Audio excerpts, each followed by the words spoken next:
بسم اللہ الرحمن الرحیم۔ حضرت ابو ہریرہ رضی اللہ عنہ سے روایت فرمائے ہے کہ حضرت موسیٰ علیہ السلام بہت حیا کرنے والے اور اپنے بدن کو چھپانے والے تھے۔ ان کے بدن کو کوئی نہ دیکھتا تھا۔ جب غسل کی ضرورت ہوتی تھی تو پردے کے اندر غسل کرتے تھے۔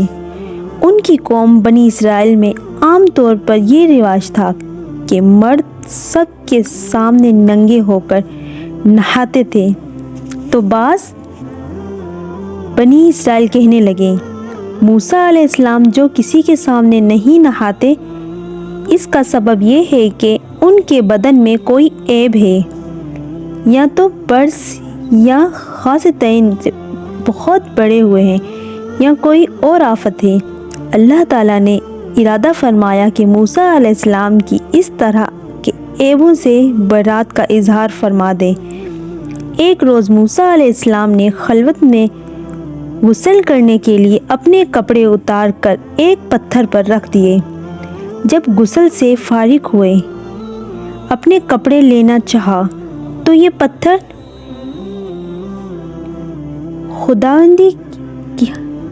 خداوندی حرکت میں آ گیا اور کپڑا لے کر بھاگنے لگا۔ حضرت موسیٰ علیہ السلام اپنی لاٹھی اٹھا کر پتھر کے پیچھے یہ کہتے ہوئے چلے، یعنی اے پتھر میرے کپڑے، اے پتھر میرے کپڑے، مگر پتھر چلتا رہا، یہاں تک کہ یہ پتھر ایسی جگہ جا ٹھہرا جہاں بنی اسرائیل کا ایک مجموعہ تھا۔ اس وقت بنی اسرائیل نے موسیٰ علیہ السلام کو سر سے پاؤں تک ننگا دیکھا، تو بہترین صحیح و سالم بدن دیکھا جس میں ان کا منسوب کیا ہوا کوئی عیب نہ تھا۔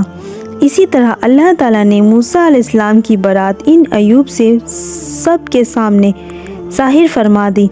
پتھر یہاں پہنچ کر ٹھہر گیا تھا۔ موسیٰ علیہ السلام نے اپنے کپڑے اٹھا کر پہن لیے۔ پھر موسیٰ علیہ السلام نے پتھر کو لاٹھی سے مارنا شروع کیا۔ خدا کی قسم، اس پتھر میں موسیٰ علیہ السلام کی ضرب سے 3 یا 4 یا 5 اثر قائم ہو گئے۔ یہ واقعہ بیان فرما کر رسول پاک صلی اللہ علیہ وسلم نے فرمایا کہ قرآن کی اس آیت کا یہی مطلب ہے، یعنی آیت مذکورہ میں موسیٰ علیہ السلام کی جس ایذا کا ذکر ہے، اس کی تفسیر اس قصے میں خود رسول پاک صلی اللہ علیہ وسلم سے منقول ہے۔ بعض صحابہ کرام سے ایذا موسیٰ علیہ السلام کا ایک قصہ اور بھی مشہور ہے، وہ بھی اس کے ساتھ ضرر ملحق ہے۔ اس واقعے میں قوم کے عیب لگانے اس سے برات کا حق تعالیٰ نے اتنا اہتمام فرمایا کہ بطور معجزہ پتھر کپڑے لے کر بھاگا اور موسیٰ علیہ السلام لوگوں کے سامنے ننگے آ گئے۔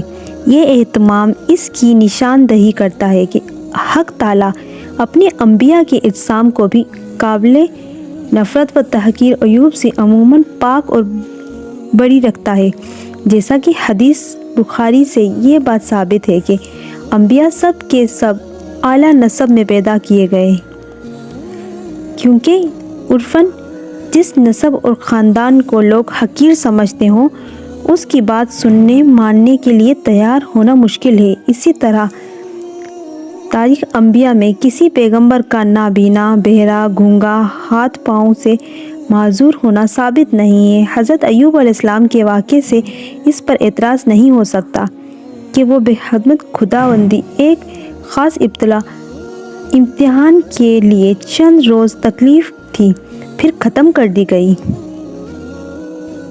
تم ان لوگوں کی طرح مت ہونا جنہوں نے کچھ تہمت تراش کر موسیٰ علیہ السلام کو ایذا دی تھی، تو ان کو خدا نے بری ثابت کر دیا اس چیز سے جو وہ کہتے تھے، یعنی ان کو تو کچھ نقصان نہ پہنچا، تہمت لگانے والے ہی کذاب و مستحق ٹھہرے، اور وہ یعنی موسیٰ علیہ السلام اللہ کے نزدیک بڑے معزز پیغمبر تھے، اس لیے اللہ تعالیٰ نے ان کی برات ظاہر فرما دی، جیسا کہ دوسرے انبیاء علیہ السلام کے لیے اس طرح کی تہمتوں سے برات عام ہے۔